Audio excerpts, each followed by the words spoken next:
I am the Tofu Golem. Please enjoy the video. You begin by confirming demand and feasibility.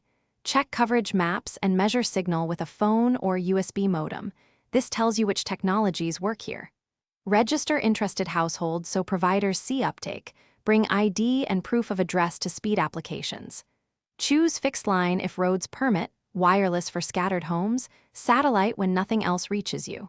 Once chosen, contact 2 providers for quotes and preliminary feasibility.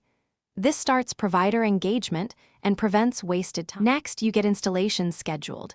Request site surveys and insist on written quotes so you compare real costs. Make sure to negotiate shared infrastructure or community copay. That lowers per household fees. Confirm right-of-way and pole access with local authorities. Without permits, work stalls. Plan power and backups now. Solar plus battery or generator keeps service reliable. Once survey details are clear, approve the preferred quote and set an installation date. Track milestones until technicians arrive. When installers come, you supervise the work and run speed tests to confirm promised rates.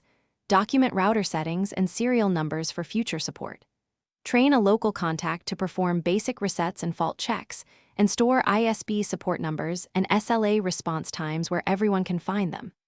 If the connection drops, first check power and cabling, then signal strength. If problems persist, escalate with your documented evidence. This closes the loop and ensures stable, accountable broadband for the village. Thanks for watching. Consider subscribing if we helped you today.